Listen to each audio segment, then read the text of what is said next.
first story I'd like to share is my grandpa. He was actually the first person I'd ever met with cluster headache. And today I meet you guys. I hadn't met anyone face to face in between. So my paternal grandfather, he had cluster headache all while I was a kid. I knew what they were. He was properly diagnosed, but he had no treatment. We knew they were cluster, but I remember he would be pacing the floors with an ice pack. He had no treatments at all, and we didn't really understand what they were. And I remember as a kid, he would talk about how they felt, and he said it felt like a hot poker was being jabbed in his eye over and over and over again. And as a kid, my first thought was, how in the world do you know what that feels like? Now I understand. But he was a welder by trade, and he taught at the vocational school. And so here was a man who had cluster headache, who had oxygen tanks all around him. They were at home in his garage, he had them at work in his shop, and never knew oxygen could stop a cluster headache. And that is a huge reason why I am so vocal about cluster headache and the treatments that are available, because there are so many people who still don't know what treatments are out there. So a little bit about my journey. I've had migraines since I was about 10 years old. And I wasn't diagnosed even with that until I was in my mid-20s. And I was, given the triptans and wasn't much made of it. So I continued on. My migraine did get worse. I ended up with a headache specialist. And he was just treating my migraine, and in 2012 I had a new onset headache. Before I got to him, I'd had sinus surgery, I'd had some dental stuff done, none of that helped anything, and all I knew was I had sinus pain. So of course he explained that it was migraine. So in 2012, I started getting a new headache. Came on at 2 p.m. every single day, and it was gone by about 4.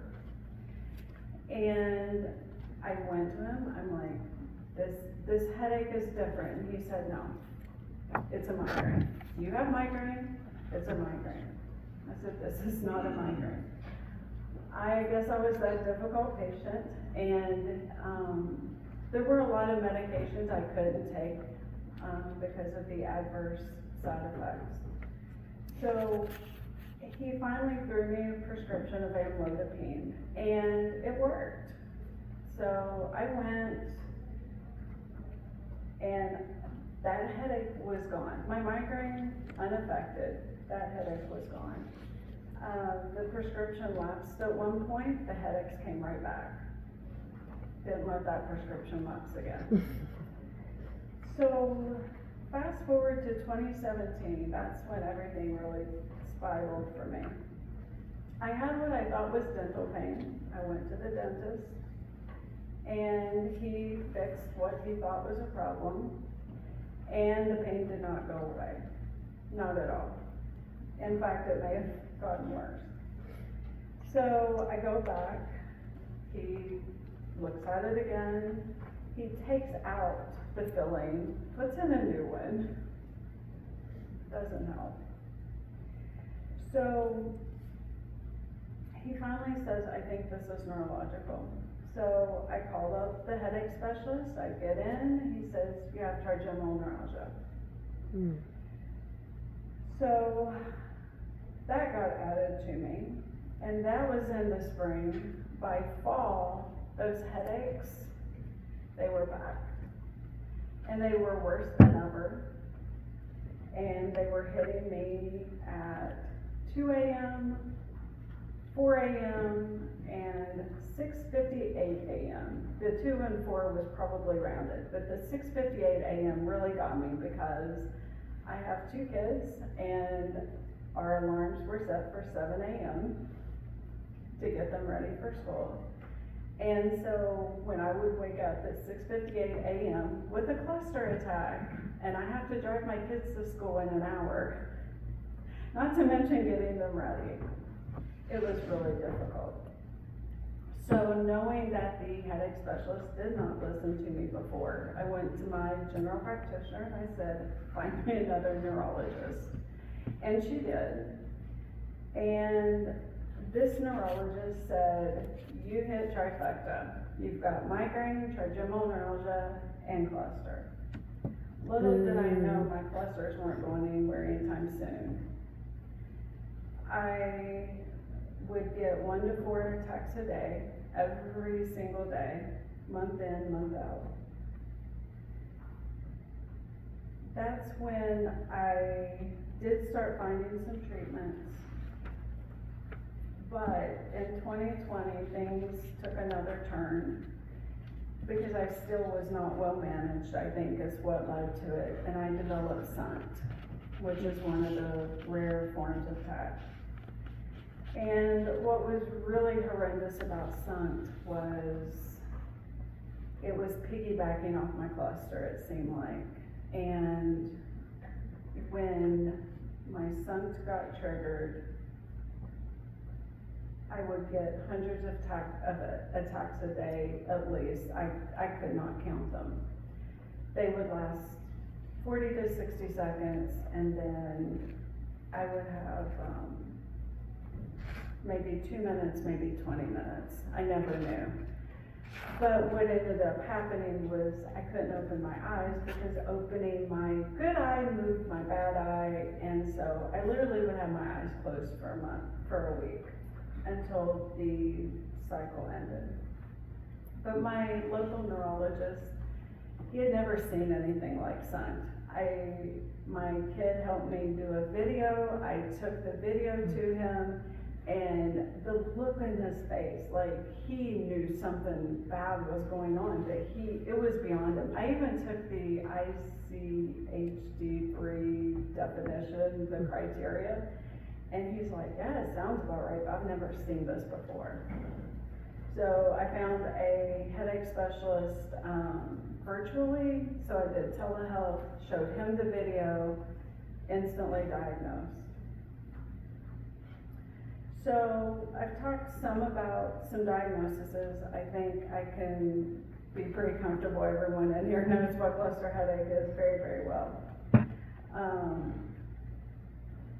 My attacks would, like I said, I would get 1 to 4 a day typically, but they would last along about 2 hours, sometimes 2.5 hours.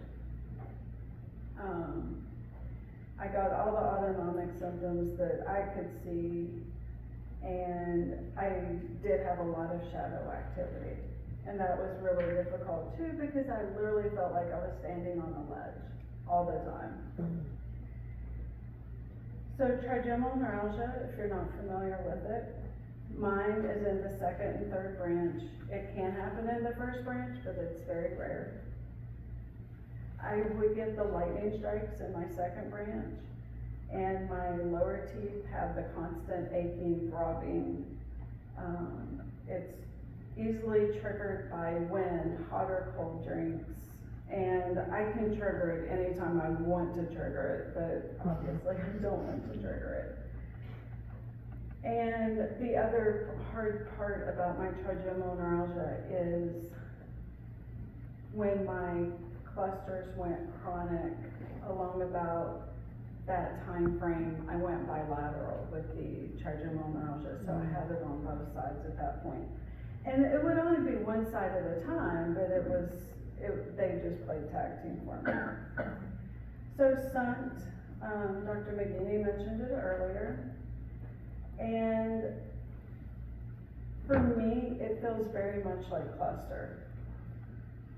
My cluster attacks feel like there's a hornet stuck in my eye socket. SUNT feels like a sweat bee. So because the attacks are so much shorter, the pain isn't as bad, but it's pretty up there. I got all the same autonomic symptoms as my cluster, and like I said, I would have to keep my eyes closed until the whole cycle ended, and it was lasting for 5 to 7 days. And I say all of this to help you understand why I have chased what I call the elusive zero. I really had to get my cluster attacks completely gone. So with treatments, so the first thing when Amipic came out, my doctor, he said normally I would not give someone a medication that was just FDA approved, but he said you have nothing that you can take right now. I had the migraine, the trigeminal neuralgia, and the cluster at the time. And he said, I'm going to give you a prescription for Amipic, let's see what it does. I couldn't believe it. On day 8, I had my first pain-free day. It didn't last, but it was one day. In the end, it helped about 40%. So it was a huge amount to be juggling all of these things. It took my clusters down about 40% from being chronic. I would still have 15 days a month. So I know several of you guys, I met Ainsley in a Facebook group, learned about Clusterbusters, learned about oxygen, and my neurologist had told me, he was like, yeah, you're right, oxygen is the best treatment, absolutely, but you won't be able to get it. And I'm like, what do you mean? How? So before Amipic, there was nothing I could do. Like, I was just trying to keep my head above water. So with Amipic, I had some days where I could do something, and I finally looked at him and I said, just write the prescription. So again, I took Dr. McGee's research papers that he had written about how to do an oxygen prescription. I said, here's how you write it. So he did, and he had told people about oxygen. He had, one of his patients is a welder, and he had told him, go out to your shop, get on the oxygen. So he knew it worked, but he said you won't be able to get it. I found out why. I took the prescription, I called the oxygen company, and they wanted to give me a concentrator. I said, I don't want a concentrator. They said, oh no, it's fine. It'll just collect dust. I said, I don't want a concentrator in my house. But that was how they wanted to try to get insurance to do it, and I knew insurance was not gonna do that, so. That's not the way you wrote the script. That's not exactly, it's not the way he wrote the script. He wrote it correctly, and the oxygen company rewrote, yes, which was insidious to me. I was like, no, I want it filled as prescribed. So I went round and round. I even called my insurance company. They understood what I wanted. Now, this is before the CMS stuff, so this is before we, as advocates, were able to get things to change finally with CMS. But my insurance company was even listening to me, and they finally said, okay, here's a list of other oxygen suppliers. So I called the next one. It was another large company. They said, no, we'll do the same thing as that company. Of course you will. So I called the third name. I'd never heard of them. I couldn't even find them online. I called the number. That's sketchy. And they said, sure, we have some cluster patients. And so they agreed to take me on cash pay. So I would pay $10 for an e-tank. And they were wonderful. And it took me 6 months from me getting my doctor to write a prescription properly. It took me 6 months to get my first tank. 6 months. It's not right. Which is why I was so vocal when the CMS stuff came up, because I knew this needed to be out there. So I got oxygen thanks to Clusterbusters and teaching me how to do it. Also because of Clusterbusters, I learned about D3. I took all of that information in, I instantly started doing it. The alternatives, the psychedelics, that was hard for me. I had a lot of conversations with several people in here, including Ainsley. Yeah. I was so nervous. I have 2 teenage daughters. I was scared, and I was like, this isn't something I would typically do. Took me almost a year.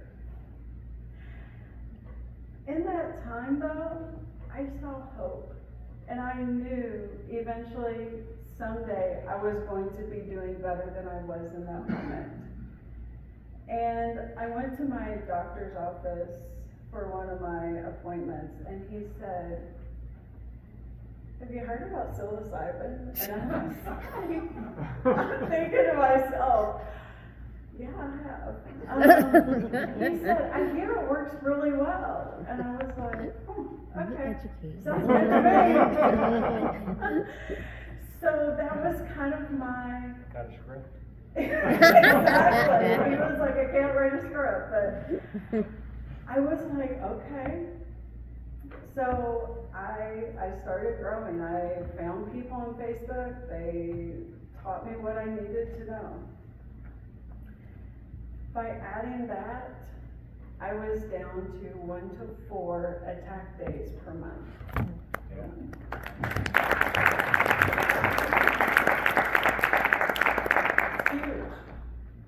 Huge to get that much life back. The problem was in 2020, like I said, 1 cluster attack, just 1, would wake up my sons, and it would set for a week. And it was so interesting because the last sun cycle I had, my kids were out of school, and because they were doing virtual learning, that's why. So I didn't have to drive them. But it was so eye-opening because it was like, I can't have 1 single cluster attack because I could lose a week, and how do I get my kids to school? How do I do this? It was really hard. So that's when I found out about Gamma Core. And honestly, the price scared me. In some ways, I kind of hoped it didn't work because then it was like, well, I don't have to pay that money, but it did work. I got Gamma Core in May of 2021. I have not had a full-blown cluster attack since. Awesome. Oh my God.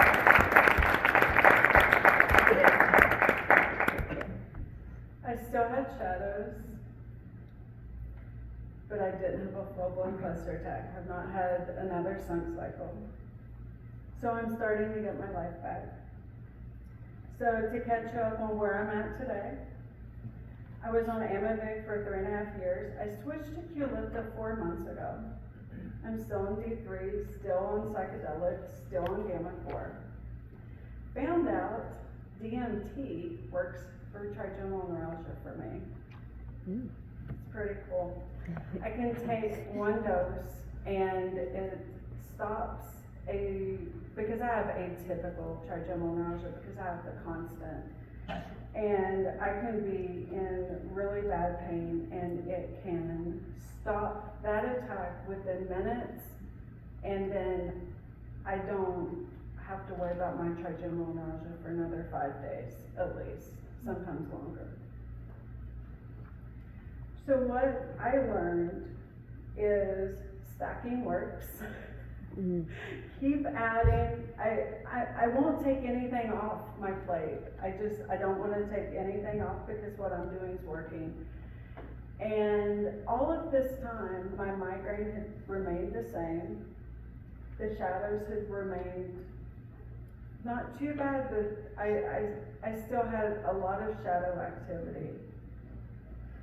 2 months ago, the shadows stopped and my migraine stopped.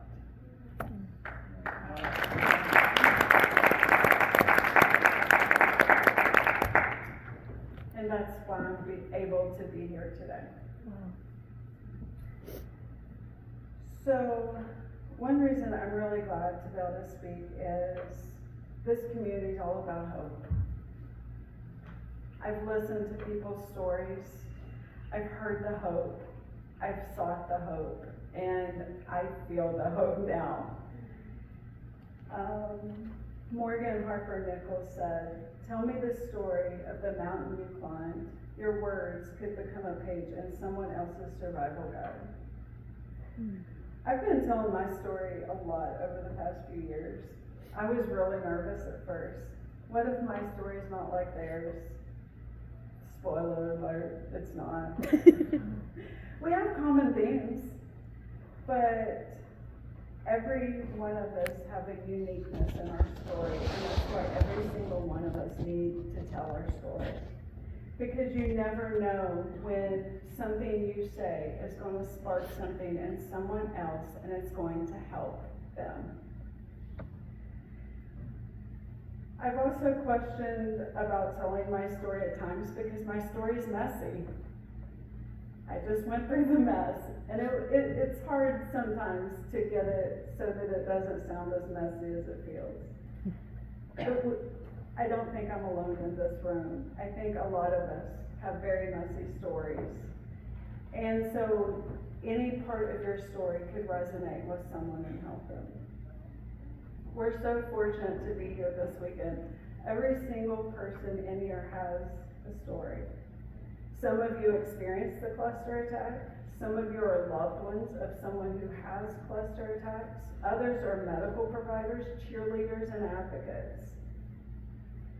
Every single story matters. I can't say that enough. We're like pieces of a puzzle. The more stories you hear, the more clear the picture becomes of this disease that every single one of us battle. But even more, the ways we battle the beast, we all have differences, and what works for one may not work for another. But again, the more stories you hear, the more options you hear. As citizen scientists, we are building that survival guide for the people who are with us now, but for those who are going to come tomorrow, next month, next year. I think back to my grandpa.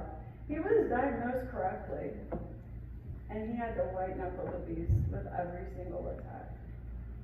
He had nothing to ease his pain. He knew it was coming, couldn't stop it. Yet, like I said, he had oxygen everywhere. And sometimes it can be hard to say, I'm going to share my story. But what if you remember that by sharing your story, you're giving someone else hope? Just like I said, when my doctor finally gave me that prescription for oxygen, because of all of your stories, I was able to figure out how to navigate that system. Without the stories, I wouldn't have done it. I would have been so lost. I just wouldn't have known what to do. And because of what I did, because of what I learned here, I told my doctor what I did. And now other local patients are able to know which oxygen supplier to go to, what to say to them, and they are able to get oxygen now too. So it's not just about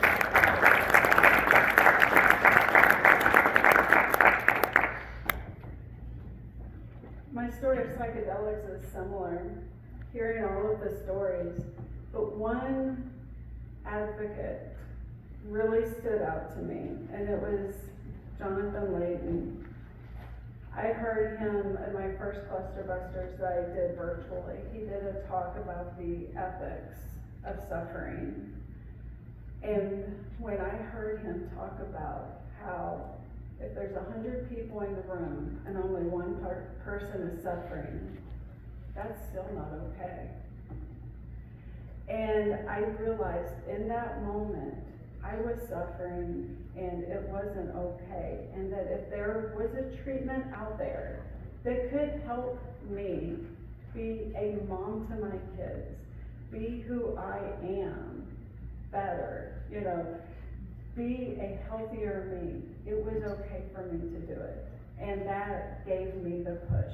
Just hearing, so you don't even have to be the patient. You could be the advocate, the cheerleader. All of these stories help each one of us find what we need. I have felt the community rally with me, and I hope if you're new here that you will find connections, you will talk to people, you will tell your story, you will hear other people's stories, because it's empowering and validating, and your story does matter. And I want to leave you with a quote by Alex L. You're not a victim for sharing your story. You're a survivor, setting the world on fire with your truth. And you never know who needs your light, your warmth, and raging courage.